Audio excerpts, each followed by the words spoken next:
Hi, I am Mark Fewer. I'm Artistic Director of the SweetWater Music Festival. I heard a very famous violinist once say that without music we're just a bunch of barbarians. I'm not sure I would go that far, but certainly I would say that without the arts we've lost an opportunity for self-expression. And for a lot of people, certainly in my world, music is the way in which we express ourselves. And it doesn't matter what the form of that music is or could be. It could be what I spend most of my time doing, which is classical or jazz, or it could be rock, it could be hip-hop. It doesn't really matter what the form is. I mean, it used to be when I was a kid, there was a sensitivity to what form was about, and if it was one form or the other, there would be a good or a bad attached to that.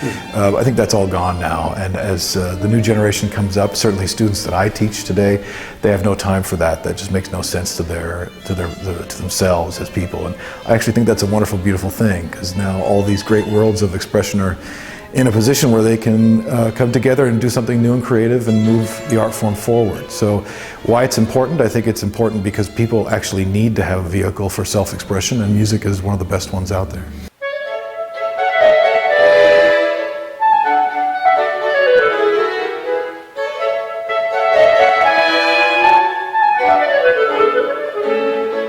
The programming of what we do and what we choose to produce on stage for our recitals and for our concerts, we choose repertoire that will be both a challenge to the artist and also a challenge for artists who come together for the first time sometimes to try something new. And so we're trying our best to present established works with some new works and some well-known works in different fashions.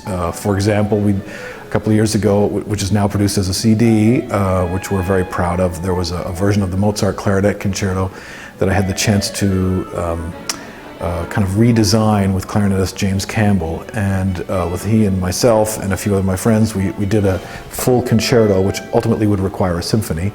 We did it with 5 or 6 people, and the intimacy of that arrangement has kind of gained some notoriety over the last couple of years since we first produced it, and Jim has been bringing it around the world with him to play in other places. So that type of experience where we're taking repertoire and we're reshaping it, we're reforming it a little bit, that's part of what we're doing, and I think that's part of bringing back the intimacy to the listener, what some of these great works of art have been, but may have been lost through a distancing with a larger crowd, or even a certain type of space or environment that you would go to listen and enjoy music in.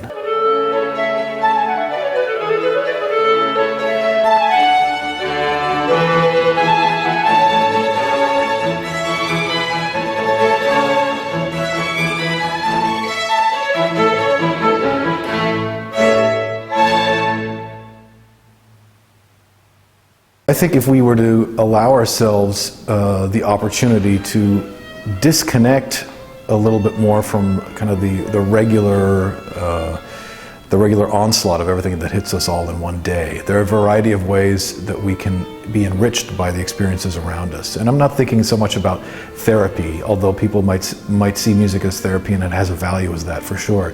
But I am thinking that if you are able to declutter that space in your life, and you then have a space inside of which you can choose to do A, B, or C, choosing A, let's say A is music, and choosing yourself to be enriched by that experience of live music, because live music will always be different than when you record it and listen to a recording.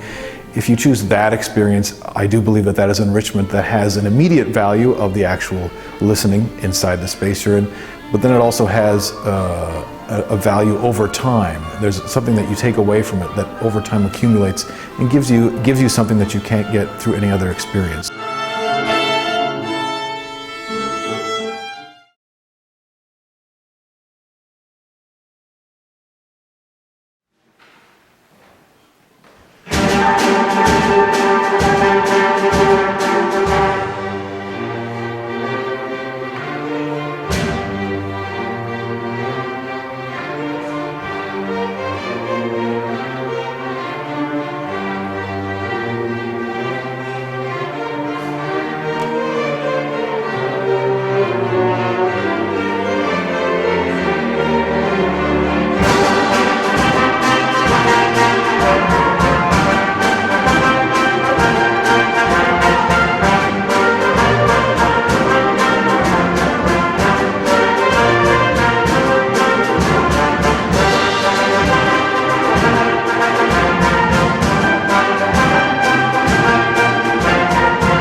Hi, my name is Kati Gleiser.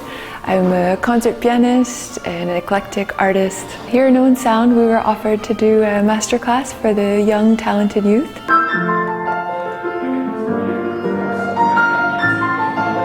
There's something very special that happens in the presence of an established, developed artist, of a master. There's a transmission that's communicated, not only in just what we look at, musical details, inspiration. Can you stay for Susie's class? I have to go put Mama in the car. And just bounce on it this time, and we're going to make it smooth in a minute. We always want to build on their strengths, so they always seek to reinforce what's really positive and what's really good. But yeah, then I seek kind of how the student perceives the world, how they perceive themselves and the music, and then try to go in and offer them a wider sensitivity, greater sensitivity to what the composers sought to communicate through the score. And it's quite transformative master classes. They were all ages, which I really appreciated. It was just a wide array of people from different backgrounds, all different levels, different ages, and I truly feel everyone benefited.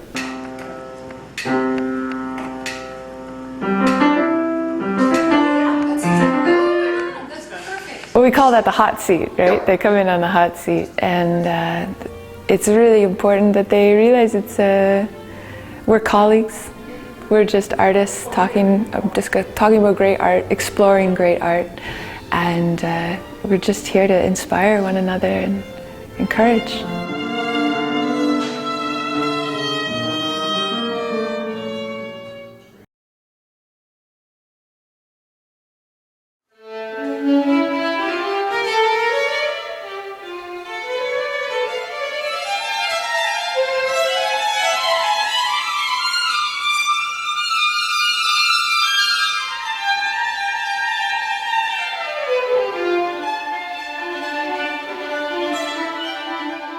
Sometimes people get a chuckle when I say this, but I always feel best when all of my friends from all my different parts of my life are in the same room, and music at least gives you the opportunity of doing that.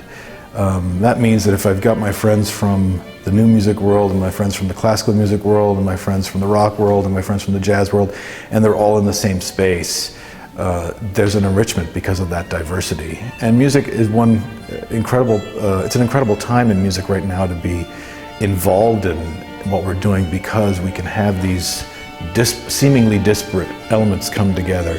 And a life of that, it's an enriched life that you carry forward with you and hopefully give to others. So yeah, a life in music, it's busy. You know, we're on the road all the time. If we're really passionate about what we're doing, we'll find ourselves being called to go to other ends of the earth to do things. And I love that. I love the connection to different people, of course. But it is that sense of being given the opportunity of enriching other people's lives. That's really what carries us forward, I think, as performers. I was born in Newfoundland, and through music, I first left my family home when I was 15 and moved first to the big city of Toronto. And studied there for several years, and then lived in a variety of parts of the planet, Madrid, Budapest, London, San Francisco, Vancouver, now living in Montreal. I mean, and people often say to me, because I've had that kind of life where I've lived in one place for a couple of years, another place for a few years, they say, well, do you miss, let's say, Vancouver? And I always say, no, I don't miss Vancouver, but I miss people. And it's true of all those places that I've lived, I do miss people from there, but those are connections that mean the world to me. I wouldn't give that up for anything. So that's something that music has given me, which has been an extraordinary gift, and I just hope to be able to pass that forward, or pay it forward in the future. I've seen all kinds of people at all types of roads in my life. I've seen different types of people achieve incredible results, sometimes against the worst odds, whether it's life or family or whatever, or health going against them. They've taken on their own inner game, as it were, and committed to what they believe is their best offering. I feel like what students often do when they reach the point of educating themselves in music at an institution, At this point in our world and this type of culture that we live in, they ask themselves the question, but what do I want? I don't really know what I want, you know, and I try to reframe that question for them to say, you know, what you really want is actually to figure out what it is you have to give and what that is that feels the best to give. And so in the music world, I don't think it's any different. If you have a gift of music or you desire to develop the gift of music that you have, regardless of what stage you're at, whether or not you're traveling around the world playing 120 concerts or you're living in a small town and you're a member of a band somewhere, if that is how you feel like you are giving of yourself to your immediate environment and that's the best offering you can make, then that's probably something you should be following.